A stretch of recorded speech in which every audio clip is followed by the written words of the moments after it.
All right, it's a real pleasure to be joined again by Jasper, who runs Helle Bauer in Germany with his partner Anna. And they've been featured on the YouTube channel a couple of times in the past and have been incredible past students here. Jasper did our internship program and set up one of the sweetest little agroforestry, no-dig market garden and pastured poultry enterprises over in Germany. A real pleasure to have you back, Jasper. Yeah, thank you. Awesome to be here. I'm looking forward to get talking to you again.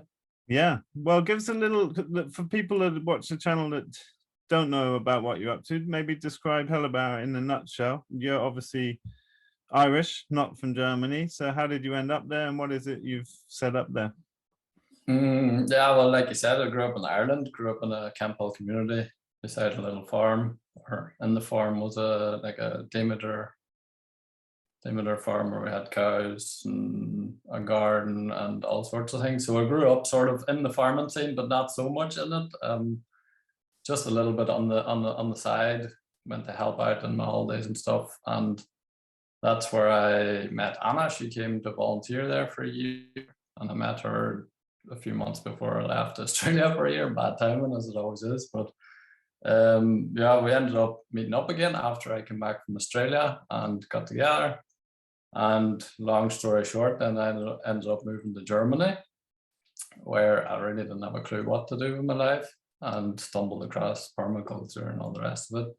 Through permaculture, then found your farm pretty much at the start, I think, before I even started doing videos and stuff, and was following it and thought, this sounds very, very interesting. And I wasn't sure what to do, and I had an idea that I wanted to start some sort of a project, but I didn't know how, didn't know what. So I decided I'll come to Ridgedale for the internship. Done that, and there it became very clear very fast what I wanted to do and how I was going to do it. So you basically left the internship program and just full on started up your enterprise on a super low budget now, and listeners can go back to the old YouTube videos that we saw your Eggmobile and the market garden starting up on really low budget. You put about 15,000 euros in to get your business going, right? Yeah, exactly. Yeah, like I said, when I was at the internship, I made my business plan, knew I wanted to start a market garden. Went back to Germany. You asked me, did I want to stay on a bit in Ridgedale, but I was too excited. I was like, no, I need to go home, I need to get something started. So went home, talked to Anna's father. He lives here in the village where the farm is, and I said, here, I need a piece of land. This is what I want to do. He was like, sweet, let's go and have a look for a piece of land together. A week later, we found this farm, which was for sale in the village. He just sold his company, had a lot of spare time. He was a workaholic, so to say. A lot of spare time, some spare money, looking for something to do. And I was just looking to start this project, so it was kind of perfect timing. It's a really nice sort of collaboration, right? Because he was Exactly. interested in, it's like an old ruined building that you've been doing up with natural methods. And I believe you're sitting in your office that people can go back and see what that used to look like before it was done, maybe. Exactly, yeah. So basically, the deal was he concentrates on like renovating the farm property, the house. As you say, it's a beautiful, just over 200-year-old timber frame farmhouse, massive house. And we have the section where we live in is maybe a quarter of the house, roughly. And at the back, we're putting in like apartments to rent out, holiday apartments, and at the back as well. And still lots of renovations going on now after 5 years. Bits and pieces still being done, and there's also beautiful big barns that we've been renovating and stuff like that. So that was his idea, was that he will focus on that. For me, perfect, because I would never have had the capital or the time to do either. Yeah, sure. And then I could use it's worth saying Jasper, it's worth saying they're listed buildings too, right? So you have to do them up with a certain level of materials and expense that would be very prohibitive for yourself. Yeah, exactly. I know, never would have been able to do this project by myself. Like, it only works in the context that we have it. But yeah, then I had my time and energy to concentrate into setting up the farm. At the start, by myself, and after the second year, Anna joined in then too when she finished her studies, and she's full-time at it now too. She's in charge basically of sales side of the operation, and I'm managing the different enterprises. And yeah, it's going really well. We have small market garden, getting bigger, half a hectare we have at the minute. Okay. There's, I think we have a bit over 500 square meters tunnel space, bed space in the tunnels. And then outside we have like 1,500 square meters bed space.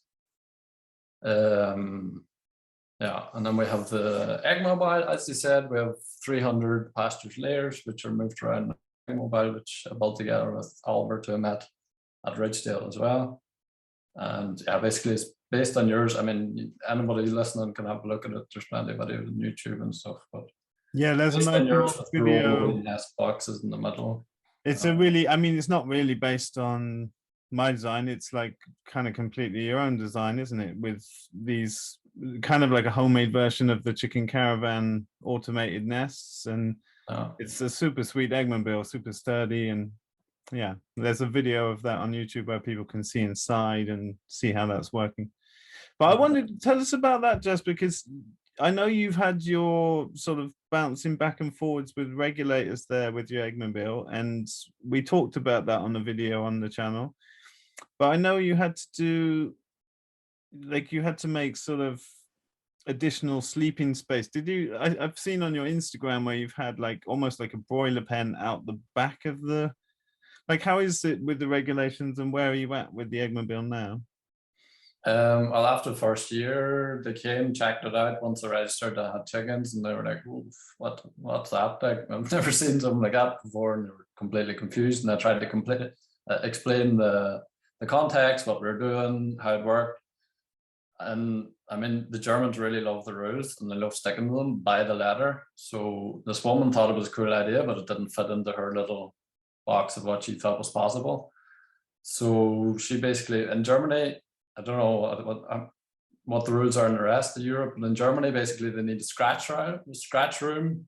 They need access to the scratch room 24 hours a day, because when they're sleeping, they always want to go down and scratch a wee bit. And basically, so how we solved the problem was we just put a hatch in the bottom of the Eggmobile, and technically every evening I go around and put a net around the outside of the Eggmobile and open this hatch so they can go down and scratch on the floor. So that basically meets requirements yet. So that's how I dealt with it basically. But what you've seen on Instagram, this sort of broiler pen that I had in front of it, that was last year during the bird flu. Bird flu, yeah. To give them some covered space that they could get out and move around, and yeah. Exactly. Our lockdown for the birds came the day that I got my new flock. It was horrible timing, like, so they just came and couldn't let them out. Like, usually my plan would be, because I have a winter quarters for the chickens too, where they have an area where they can go outside, but I don't want them on pasture all year and then just wreck the place.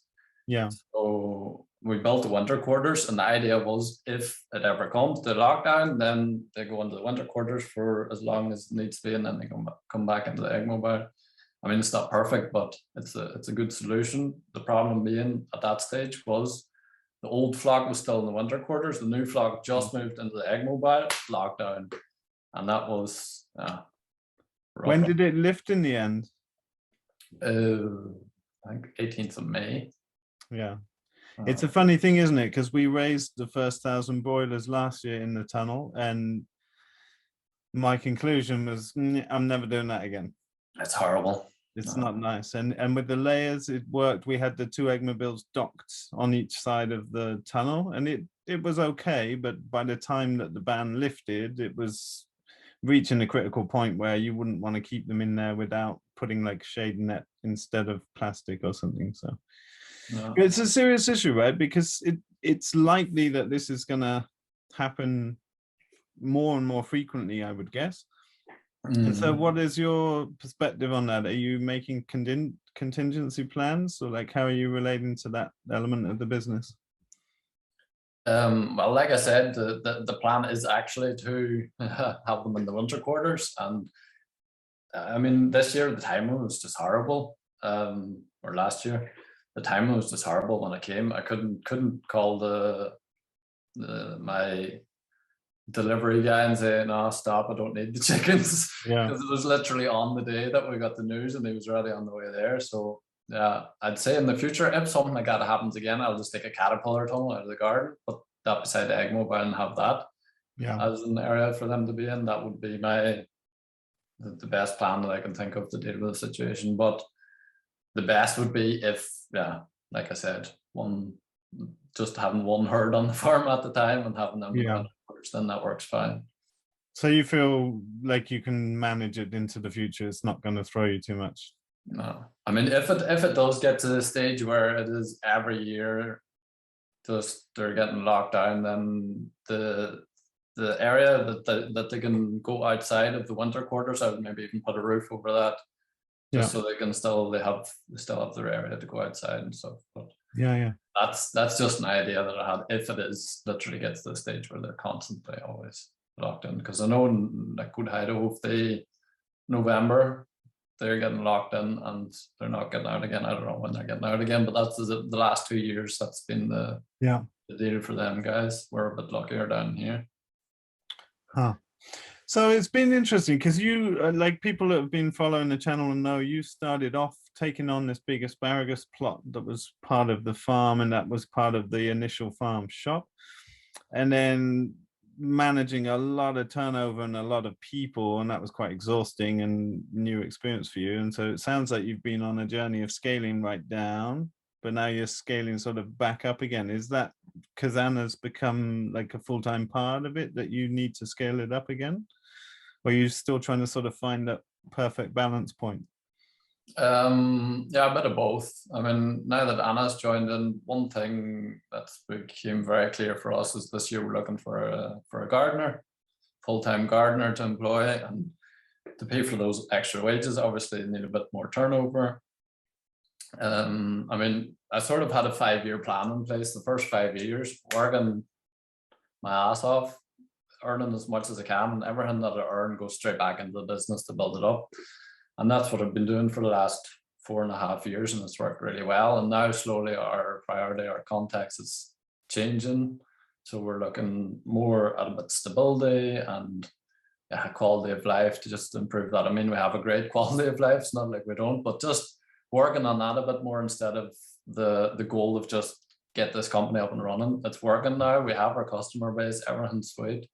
So now we're moving basically into the second phase of the business, which is more, Oh, that's great to hear. And I think I'll refer people back to previous videos, because you talked about how you did your marketing and you did some really cool things in the beginning to get that customer base up, and also landed on that sort of existing farm shop that gave you a sort of little head start, I guess. But it's really cool, some of the events you did, and I think people can go back and hear older episodes if they want to hear more about that startup. But that's really cool to hear. And I wonder then, what's the vision going from here forward? I know you finished building up the farm shop as well, right?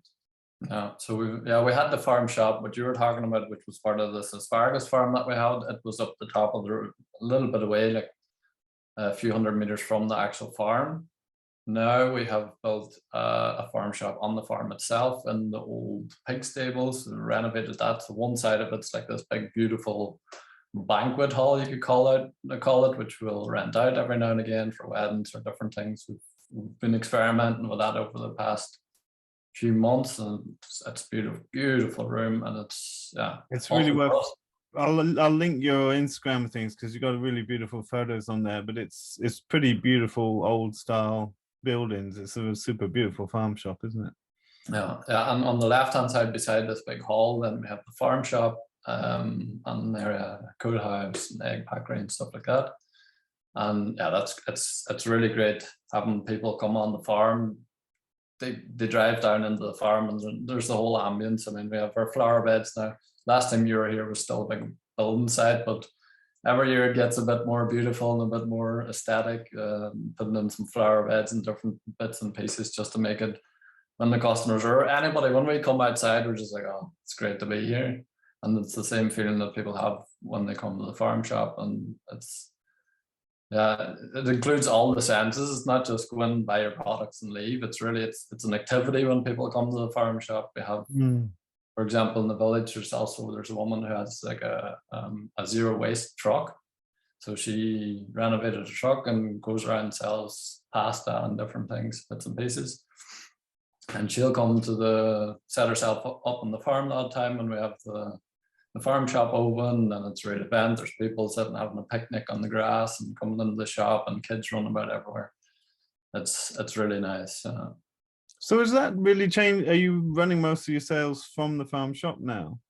Everything, yeah. Everything. I have a few pickup points where I go and bring boxes away, but everything else goes through the farm shop. Yeah. Super nice. And has that really streamlined your sort of day-to-day operations in a way? Yeah, it's great having things a bit more centralized. Like it was a bit all over the place at the start. Yeah, Anna's managed the shop. She is managing the shop, and she's done a great job. Like it looks beautiful. She's great with people, great with customers, and she does her little newsletters and stuff, and really has a huge group of people that like seriously loyal customer base that's always coming back every week, and that's largely thanks to Anna, definitely. I mean, the vegetable quality does a bit too, but the customer service has to be there, and Anna's created that. Just the passion and the energy that she's in the shop with, it's really nice to see. Yeah. Great. So you've kind of got quite a separate set of roles, and that sounds like it's a nice way to have things set up. I mean, at the end of the day, we work together, but we have our separate areas where everybody's sort of in charge or has their area of expertise, where we're also where they shine in. I mean, otherwise, most likely we would get in each other's way the odd time, which obviously it doesn't help.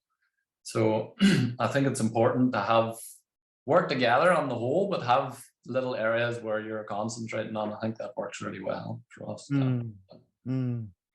I mean, she's always down in the garden helping, and she's always there for harvest and stuff, but her area of expertise is the shop, where she's doing everything. If something has to be done for the shop, then she's organizing that.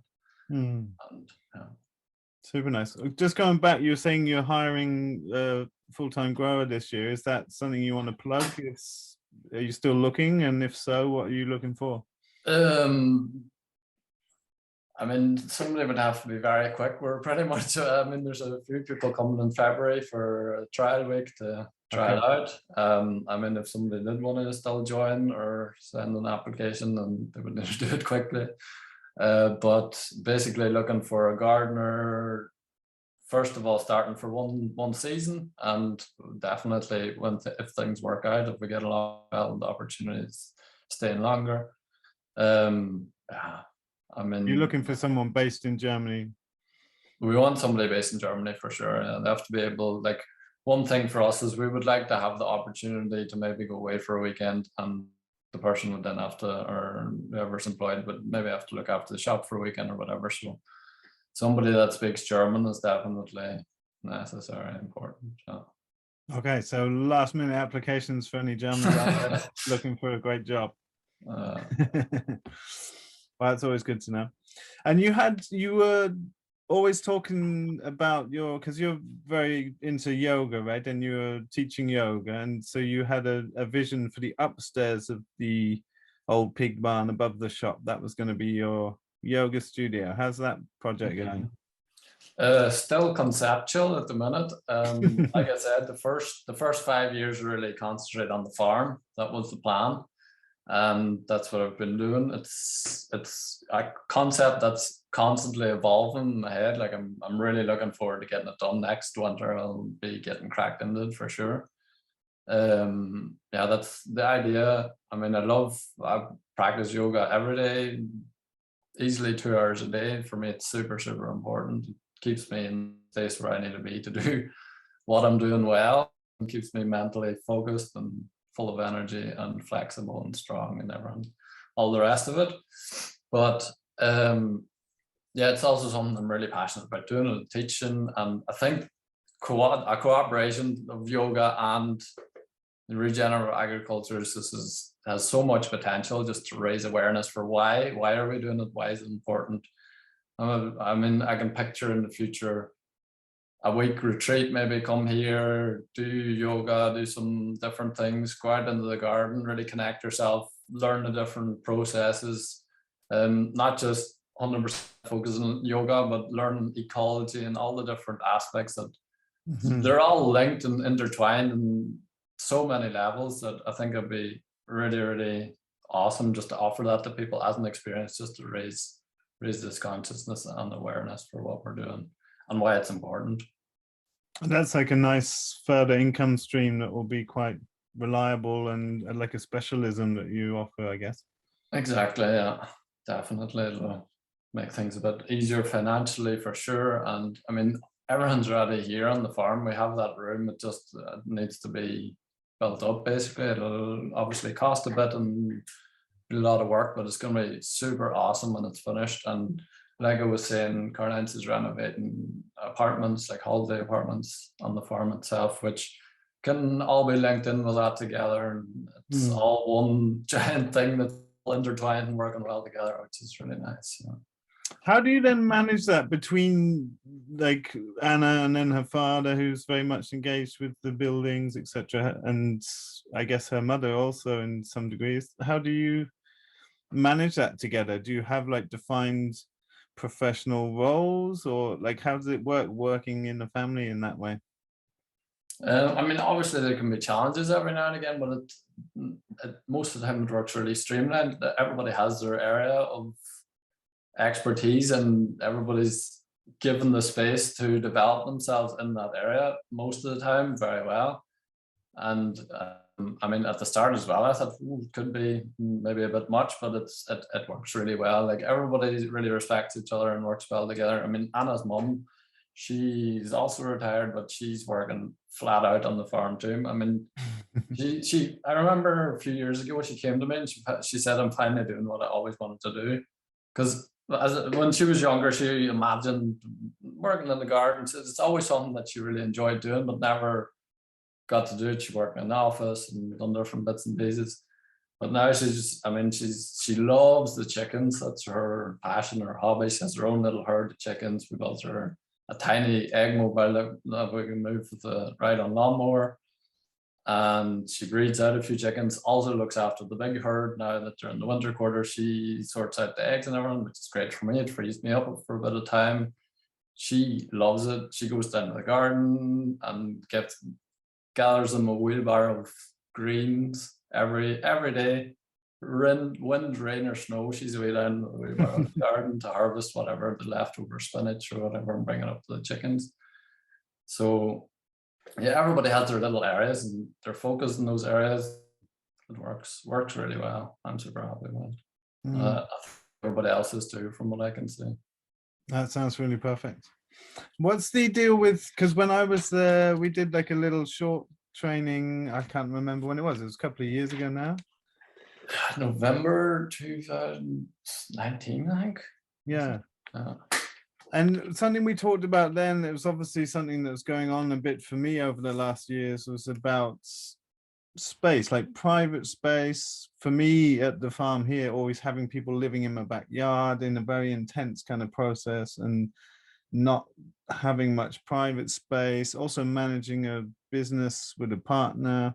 And we talked about it a bit then, because you were starting to have people coming and you were all living in the house, but the house was still being done up and it was at times challenging, I guess. So tell us a bit about those kind of processes and how that's been working out for you.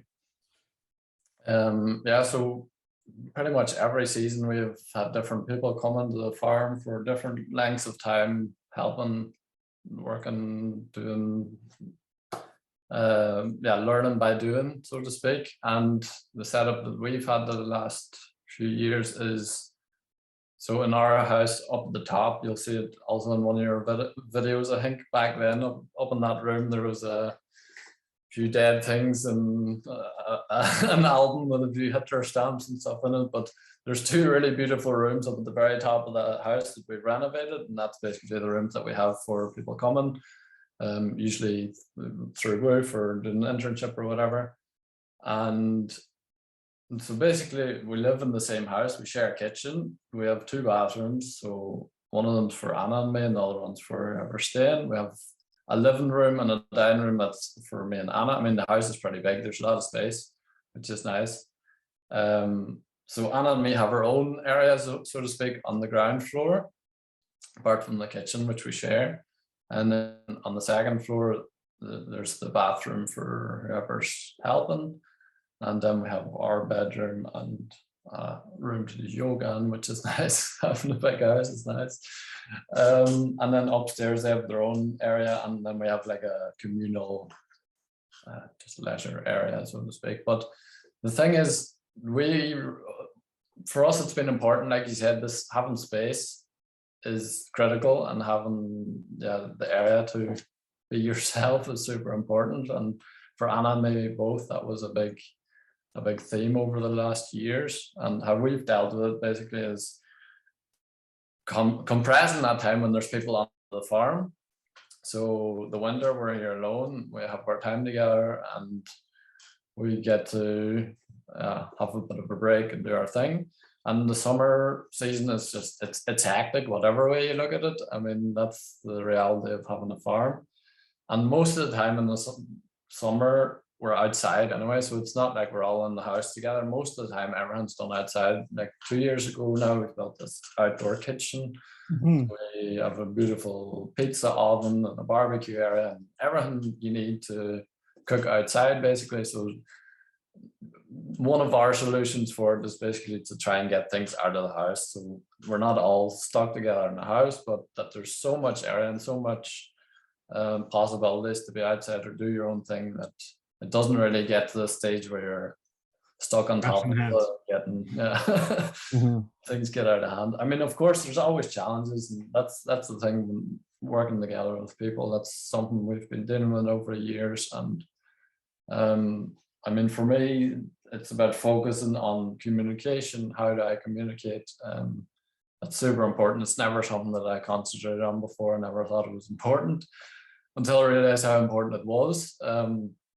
And that's then a focus of something you can learn, you can work on, and as long as the communication's right. And I mean, for me and for Anna as leaders in that position, so to speak, that's something that we also had to learn and develop the skills to be able to deal with those sort of things. But I think it's always getting better and more streamlined. And I mean, it also, of course, depends what sort of people you have. And do you have like quite defined times, like that sort of time after work? Do you have like policies, or, you know, however you want to say it, like a way to like define when you're available and what's home time, and like separating work from leisure, etc.?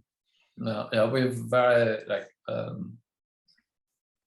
we have our weekly routine. When everything's done, Mondays are planting days, Tuesdays harvest, Wednesdays shopping, whoever's in the gardens weeding and doing little tasks that need to be done. Thursday is tunnel day, and then Thursday we then have a half day. So after lunch, everybody's off, can do their own thing, go away, whatever, doesn't matter. But Thursday afternoon's off. And cleaning, so after lunch, clean the house, get everyone sorted. Everybody has their roles, their bits and pieces, get everything clean, sorted, and then everybody can do whatever they want for the rest of the day.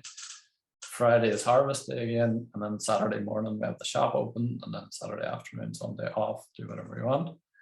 And so basically we have this very strict schedule, so to speak, which we do try and stick to as well as possible. And I think it really helps to have a boundary, because then, I mean, also not just for personal and relationships and having time off, but also on the farm itself. Because if you have a boundary of when you're working, you have to fit the tasks that have to be done into that time.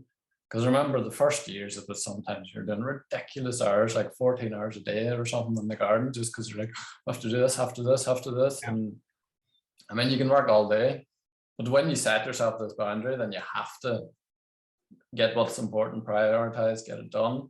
And that's helped us. Do you feel like you've got to a good place with that? Like, what's your sort of weekly hours when you're dialed in? I think we got to a very good place with that, to be honest. I'm super happy with it. Weekly hours, I mean, we'd be on, I'd probably be on about 50 hours a week in the summer. Great. 10 hours a day. And yeah, I mean, I'm super happy with that. In the winter, you have a lot more time to chill out and do your thing.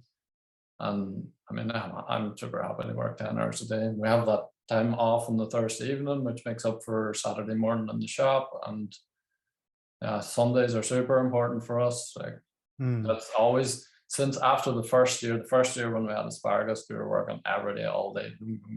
And also after the asparagus, there was no day off. Like I was just constantly working. And at a certain point, it came to the point where like, oh, all right, I think I pushed myself a bit too far. We need to set some sort of a boundary. And from the second year on, it was then Sunday is religiously off. Nothing, I don't care who needs what from me. I'm not doing it on Sunday. Like, and that's sometimes it came up as a theme in the Hero tour I did, where it was quite a lot of people seem to reflect, like, you know, these 3 to 4 years of starting up a business where you do feel compelled to put in those hours, and you kind of need to because you're working it out and you're not dialed in with lean sort of processes yet. But then it seems to always come around after 3 or 4 years and like, okay, I'm exhausted, my relationship won't last through this, I can't do this. And that's like a critical maturation, I guess, which is but it's not unusual. I can, you know, I expect most people can relate to that process in some way. And that's super cool. You've reached like a really, it sounds like you've been stable in this for quite a while now, which is great. I mean, you look great. You don't look exhausted and burnt out. We are talking in January, like I've been having a break for a while. But to be fair, I have to say last year was probably one of the toughest years that we had. And I don't know why that was, to be honest. Well, I have some ideas, but last year was, for me personally, and I think for Anna as well, it was a really tough year. I think the weather had a lot to do with it. Like we had a terrible, terrible summer. We didn't have a spring. Winter stayed until like May, and then summer was just horrible. I ended up ramming a harvest knife into my kneecap and was out for a while. And Anna then got sick because she just completely overworked herself when I was out. Was it really? I mean, I've seen it on your Instagram feeds when that happened, but was it really bad? It was pretty bad, yeah. I mean, is that you? Sorry, that's me. No worries. Yeah, well, the week before, I burnt my foot on, I don't know what it was. I think it was some sort of a plant, like there's phototoxic plants, like I think there's different plants can do that too. Like, I think celery can do it, and parsley, and there's different things. In contact with UV, it causes like a burn on the skin. Yeah, that's right. I had a really, really, really bad burn on my foot, and I don't know where it came from, but basically I couldn't walk, couldn't put on a shoe, couldn't put on a sock, couldn't anything. There's a massive blister on my foot. So I was out for about a week, and that was just about getting better. And I went back to the farm on the Thursday, and Friday afternoon smashed the harvest knife in the kneecap. I was super lucky that I hit straight on the kneecap, because I mean there's very little skin and anything else on the kneecap. But I was swinging a knife, and it was just also. What were you harvesting? What? So you don't even want to know. Harvest day was finished, and it was clear nettles. So stupid, like the most stupid thing ever. But it just wasn't concentrated. Head was completely somewhere else. I hadn't been. I was frustrated because I wasn't able to work because of my foot, and then I just felt myself hitting something hard, and I was like, "Hey, there's nothing hard down there." I looked down and I see my kneecap, and I was like, "Oh, no, no, blood gushing out everywhere," and quickly ran to the washing station, put a towel around it. One of the guys that was here, Paul, threw me in the wheelbarrow and took me up to the farm and said, "Anna, you need to take Jasper to the hospital." Yeah, I had to get a few stitches and stuff, but I was super lucky that I didn't properly chop any what do you call them? Like tendons or tendons, that's the one in English. I didn't do too much damage there, which I'm super, super lucky with. So it was a bit of a warning to get back in balance, and that was a proper warning, yeah. And it was at a time where it was really needed. So I learned a lot from last season, but last season was tough. Yeah. And then I was out for literally couldn't even walk for 2 weeks. So I was properly out, and Anna picked up the slack together with an intern that we had here, Paul, who'd done an amazing job looking after the place. Like they done awesome, but that was obviously just too much. The psychological stress of it for Anna, and the work was too much, and then she ended up burning out and got a bit sick then for a few weeks, and it was just all these things coming together. And I think it all started with the bird flu. And the chickens being stuck in the Eggmobile. That was horrible. Like, yeah, it's a horrible nagging feeling, isn't it, to know like you don't really have many options, but you're responsible for so many creatures. Exactly. That's where it started. That's where the season took a downturn, and that was at the very start of the season. So that was a bit tricky, and this flock never really fully recovered from it through the whole year. Like they had their problems with being stuck inside for 2 months. And did you get like we started seeing feather picking at the end of the time when the ban was lifting, and it was like, not only was it getting very hot in the tunnel, and obviously you would have to pull the skin off and put a shade net, but they started showing stress behavior. And I think I noticed like a lower percentage were laying than, because I have these graphs from each year that I can anticipate eggs coming in and how many when, and I could see that was impacted very early, that you could see they won't recover fully from that. No, like weight gain was lower and things like that. Yeah, it was exactly the same for us.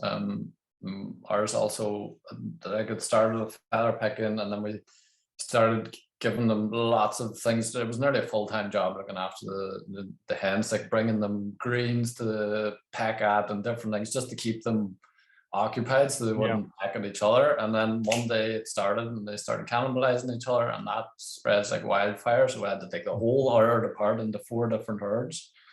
But one in the barn, one was in the Eggmobile, one was in another barn, and that was a horrible situation to have to deal with. Like, really, really horrible situation. I mean, we dealt with it fast, and we got on top of it within a few days, thankfully. But it was horrible, and that stayed with us for the whole season. I mean, that sort of energy, it wasn't nice. And then the garden was tricky too. I mean, let's talk about the garden a bit, because I mean, you've scaled it up a lot. No, you're saying nearly 5,000 meters of actual bed space. No, it was about 2,500 meters bed space, I think, roughly about that. So it's half a hectare in total, the whole garden. But okay, so half of that is actual bed space. Okay, so but that's a lot for, like, you're working with one person beside you mainly, or do you have a couple helping?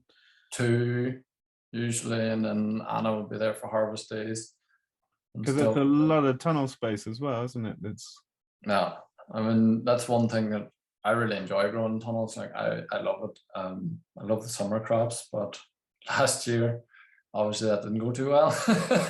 With no summer, the summer crops struggle.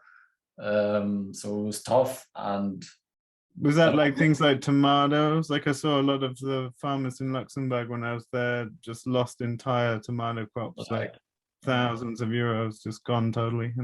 I mean, for us, we managed to keep them quite healthy for quite a while. When I chopped my knee, that's when it started. And I didn't like, there was nobody that could see what was happening, because they didn't have the knowledge to know what was going on, and I wasn't in the tunnel. I was lying on the couch, unable to move, so I didn't spot it for 2 weeks.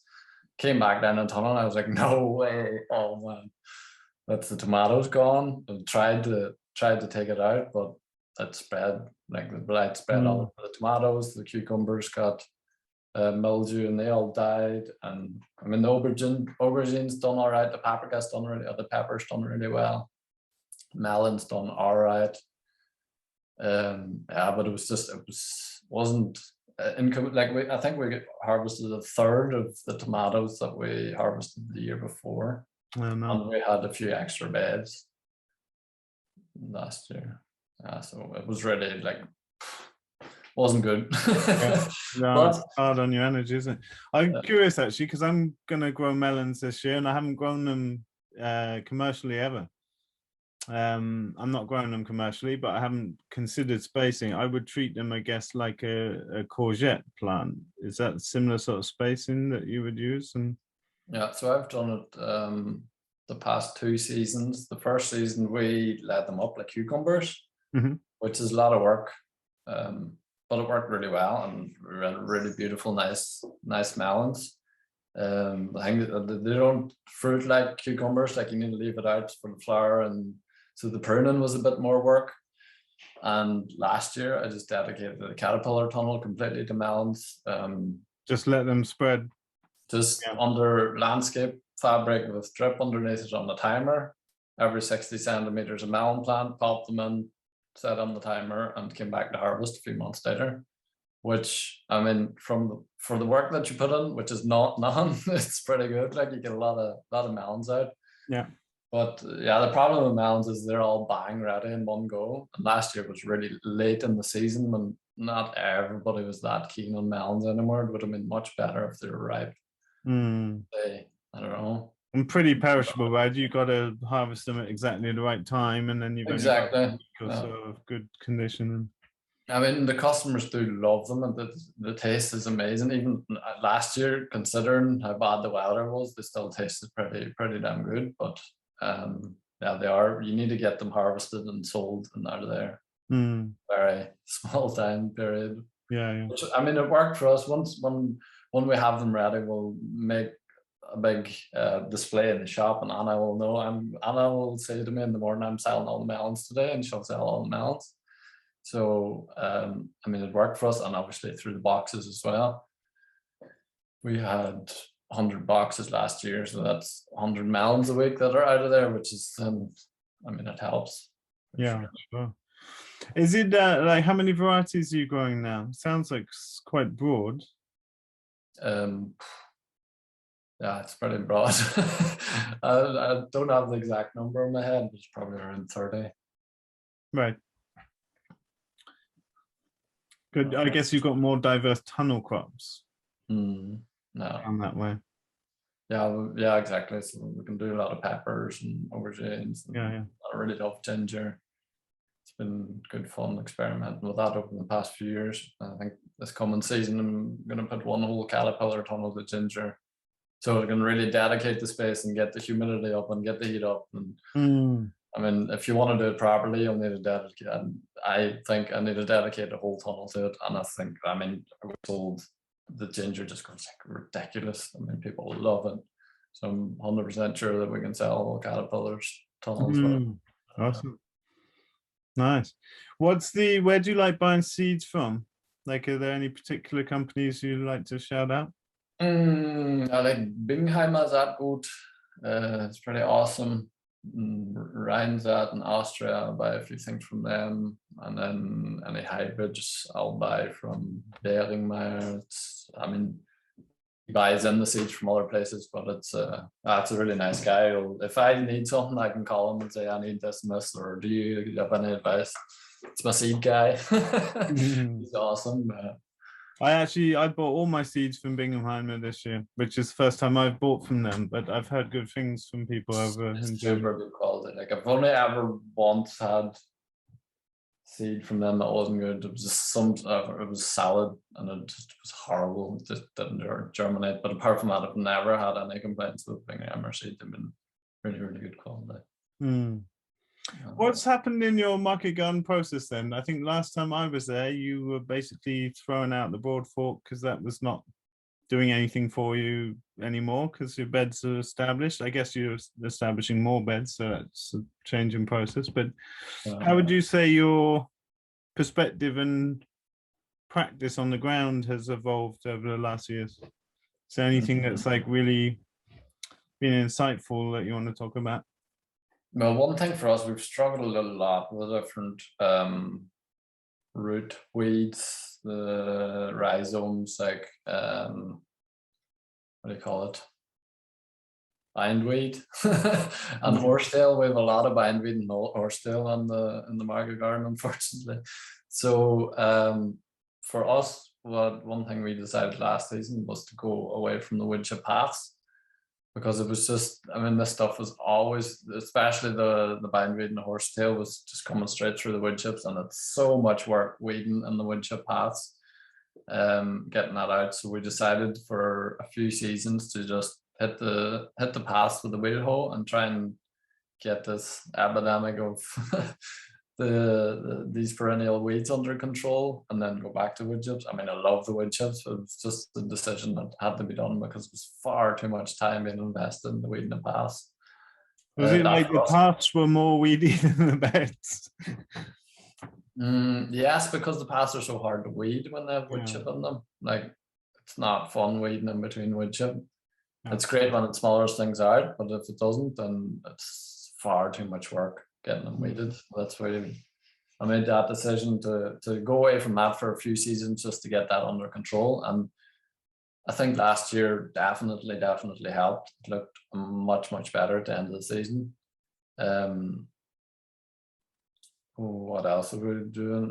I got a tilther which I use the odd time, especially if we have our own compost or something, or if the compost is just really dry and hard in the summer, I'll just hit it with a tilther just to help with germination or different things. Apart from that, and pretty much standard practice, the way we've been doing it the last few years. Nothing overly new, just refining processes, finding a few small tools that really help out. But like a small planting tool from TerraTech, I don't know how to explain it. You hold it in your hand, and it's like a small handle with like a little metal thing like this. So you basically just stick it in, make a hole, pull back, and that really, I mean, that's transplanting. For transplanting, yeah, and that's probably sped transplanting up like 40% at least. Just from that one tool. That's been super awesome. I could work so fast with that tool. Really love it. Just small things like that, just refining small processes and making things streamlined down the garden, leaning it up as best as possible. Like, for example, the stakes, bed stakes, the idea from Neversink, like he stakes all his beds, which is pretty helpful because then the beds don't move around. Especially, I mean, when you have wood chip paths, it doesn't matter, the beds don't move around, but when you don't, then for me it helped a lot to have the stakes, so I can. What do you mean by that? To mark the corners? Mark the corners of the bed just with two little wooden stakes, and then when you're preparing or planting a bed, you just run a line off it. A line up. I mean, some people are good at planting in straight lines or sowing in straight lines. Some people aren't. And that just makes everybody good at it, basically. So the aim of that is what? I mean, obviously it's aesthetically pleasing, but it's to keep the bed from drifting. No. If you don't have defined pathways like with wood chip or something, it stops the bed sort of widening onto the path. Yeah, exactly. And just being able to plant straight every time, that's important. And if you want to go through it with a hoe or something, or also for aesthetics or for different things, having a straight line instead of having a line that's transplanted or sown like that it's important. And I mean, just we always mark it. We've like a little bed marker which we mark the beds with, and if you have this line that's run straight up, it's perfectly straight every time, which just helps with all other processes and just small bits and pieces like that.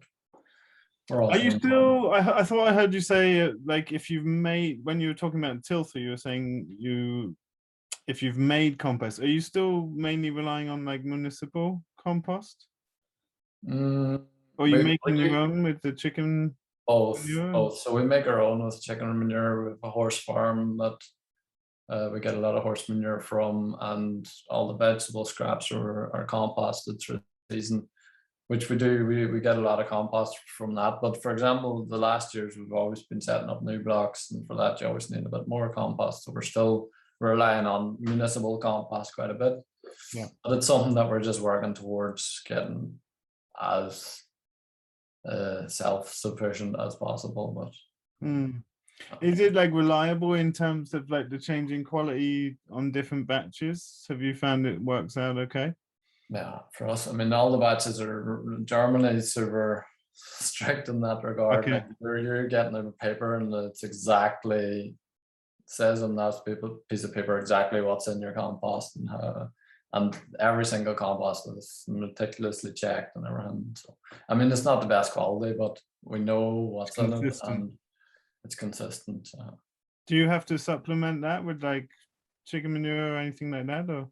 I haven't in the past. Or sometimes a tiny bit for the summer crops, but not much. No. Outside, I haven't. That's pretty cool. Tell us a bit about the community over there, because I was on a trip recently to Luxembourg, and that for me was super special because it was the first time I'd got out and about for a while. And what really touched me about the sort of veg growers and the CSA movement there is just how communicative and collaborative they are together, and really like it's obviously a lot of people living in close proximity, which helps support that. But I was just really moved to see every month they meet up on one of their farms in this sort of wider network, and they will brainstorm ideas, share lunch together, just hang out. And it's something they've always done. And it was really beautiful to see people collaborate on that level. And I wonder, I know there's a lot going on in Germany, and it's sort of the last couple of years has felt like one of the hubs in Europe for regenerative ag and market gardening and things. Is that something that you experience over there? Yeah, for sure. Germany, things have been exploding over the last few years. Like there's a few really good networks starting to be set up. There's one new one that was set up last year, Colibri it's called. And it was set up from Manuel, the guy that organized the course when you were here, and Toby and a few different people are organizing that. So basically that's just a market gardening network for Germany where people get together. They always have, in the winter, they'll have like a series of farms being presented. I presented mine again this year. And then at the minute it's all online, obviously, because of the situation, but so they'll have, the context was, what was it, 45 minutes or something. You give a presentation and it's like 45 minutes question and answer, and afterwards then split into smaller rooms and just talking to each other, swapping ideas, different things like that. Like it would be awesome if we could do it the same way as in Luxembourg, that we're actually going to people's farms, but Germany's quite a bit bigger and further apart, so online is the way things are done here at the minute. But it's really nice, and it's a really good community of folks that are connected, and everybody. There's so many new farms popping up, like it's ridiculous. Every year there's so many new farms. Like the Market Garden in Germany group, I mean, I don't even know how many members it's in at the minute, the one on Facebook, but how that's exploded over the years, it's ridiculous. And there's so many farms popping up. There's one started now, which is like 25 kilometers away from me, which is really cool. It's cool that things are popping up also close to home. What's the sort of COVID situation there? Is it like how do you experience that in Germany at the moment? I don't know. I don't pay much attention to it, to be honest. I'm on the farm doing my thing and couldn't be bothered paying attention to it. Is it not affecting sales and things like you can run kind of normally, or? At the start, it was awesome for us. Like when it first kicked off, so many people came to the shop because of the whole situation, and we got a lot of customers through it, which was nice. But I mean, as we're selling food, so the shop can always stay open. And I mean, the only thing is that there's restrictions on how many people can be in a certain size of room or whatever, but that's all minor details that are easy to sort out. For us, the one thing that's been pretty negative about it, as you said at the start, we've liked to do different events and different things on the farm, and obviously that's not so easy to do anymore, and we haven't really done it in the last 2 years. But like sort of pop-up open days or meal things with other chefs or whatever. Exactly. That's something that we're super interested and excited about doing, and different farm tours and open days, and so many different possibilities. And that's something we do love doing, but it's too much effort to organize and too much risk to organize at the minute. Whatever. Yeah, so we left it for the past few years and just concentrated on our own thing, which has been all right too. But we would love to be able to do things like that again. Yeah, it sounds in some ways like it's a mixed blessing in that, like I'm just thinking about that journey to get more balance. And you look great, Jasper. You look really well. Thank you. Partly the yoga, partly the food you eat, and partly having stepped into that new place with more balance is really great to see. Thanks. I feel great. There's not. I think I feel more energetic and alive and ready to go than I have probably at any stage during my life, to be honest, which is nice. I mean, I just turned 32 2 days ago, so constantly getting older, but feeling younger in a way. So it's good. Yeah. But I don't want to dampen it, but my friends and I all found 33 was like the tipping point. We'll see. You know, still have a year to go. Tell us a bit about, you were excited to talk a bit about this thing you've been getting into, Conscious Planet. Tell us all about that. Exactly. So part of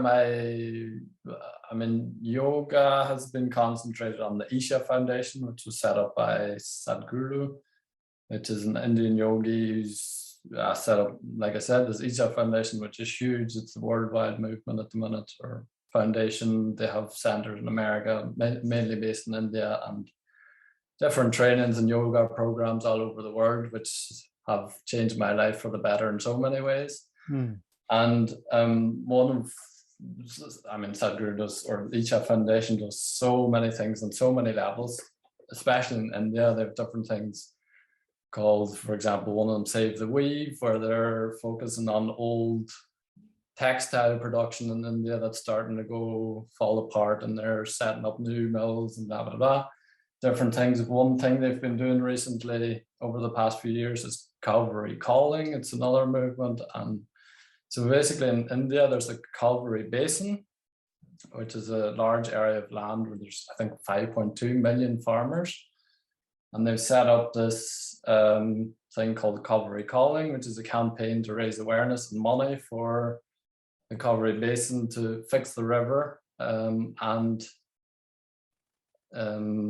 help the farmers, because the farmers, the soil was being totally degraded, turned into desert, all the rest of it, which is happening all over the world. But they decided to focus on this area because of its importance in providing food for India. It's a huge agricultural area with, like I said, 5.2 million farmers, and they've focused on teaching the farmers different practices of regenerative agriculture, agroforestry being the main one, which is huge in India. It's massive. Through Isha Foundation, they've planted 62 million trees over the last years in the Calvary Basin. That's a lot of trees. And basically now they've started a new movement, which is a global movement called Conscious Planet. There's videos on YouTube. You can check out consciousplanet.org if you're interested. You should check it out. It's super awesome. And basically the idea is to start a global movement around saving soil. I don't need to tell anybody the importance of soil. Probably it's listening to this podcast or this video. But this movement is to try and really, really raise the consciousness of not just people that are now interested, but everybody. So the idea is to bring this consciousness to 3 billion people. That's the goal. And Sadhguru himself, he'll be coming to London on the 21st of January, holding a conference there about saving soil. And then he's going to drive, this is a 65-year-old man, he's going to drive alone on his motorbike from London to India, which is 30,000 kilometers, and stopping in different countries along the way just to raise awareness for soil and the importance of soil and biodiversity, basically. And this program is now looking for volunteers to get involved and spreading the message, contacting different people. It started 3 weeks ago, and I think at the minute we're 3,000, 4,000, 5,000 volunteers, which is constantly growing every day, which are getting involved in the different sections in different countries. I'm in the Germany group. Kit's big into it. Kit was over with us in permaculture, Ridgedale Permaculture, when I done the internship. He's big into it in England. And just have a look at it if you're interested. Get involved, because I think I can put links for it as well under the show notes. Exactly. There's so many small movements starting here again, but here and there, and there's so many small people doing cool things and doing small projects there. But the idea of this movement is just to raise consciousness and raise awareness on a massive global scale, because it's great small projects starting everywhere. That's the start. But if you want to influence politics or influence any sort of a democratic system, that's the huge numbers of people putting pressure on governments to change different laws and different bits and pieces. And the only way you get that sort of a pressure is with a massive number of people. So the idea of this movement is to basically generate this massive number of people who are aware of, if we don't sort out soil within the next few years, we're all going to be not here for very long. And I think it's a super important message, as we all know, but it's great that there's now one group that can unite so many different fields all together if people get involved and start hopefully some sort of a global change. That's the idea. Super nice. It's maybe a good place to draw to a close on. Acting locally, thinking globally. Super nice. I think listeners will be very happy to hear an update from you. A few people have been writing and asking for that. So super happy you joined us today, Jasper. And yeah, I'm super impressed as always. It's an inspiration to me to see what you're up to, and wish you and Anna all the best for 2022. Yeah, thank you. Thanks everybody for listening. But especially thanks to you for everything you're doing and how you've helped us get started here and be a massive inspiration, and just give me the knowledge and the resources to start this place. Yeah, super welcome. Thanks very much. Where's good for people to follow you, Jasper? Still Instagram, Facebook? Instagram is the main one. Facebook's sort of starting to fall apart. I don't know what's happening there, but our website, we don't really update it that much. The main area where we're usually posting stuff is Instagram. You mean Facebook's falling apart in general, or your? I don't know what's going on there, but I think the whole company's a bit. I don't know what. Have you noticed a big difference? Like, people don't look at our posts anymore for some reason. I don't know if it's the algorithms or what's going on, but it's probably a bit of all of it. But Facebook's falling apart. I think it's changing, isn't it? That's for sure. But you've got a super lovely Instagram. I'll put that all in the show notes below so people can follow you if they're not already. And yeah, I look forward to catching up with you and hopefully visiting before too long. If all goes well this year, we'll be getting married, so then you'll have to come to the farm for that. Definitely, I will come for that. That'll be perfect. Weren't you going to do that last year? We were going to do it 2 years ago, but then you know how it goes. Last year we didn't even bother trying to plan it, but we'll try this year again and see what happens. Thanks so much, Jasper. Lots of love to you guys, and yeah, we'll be in touch. Thank you. Take it easy. Bye-bye.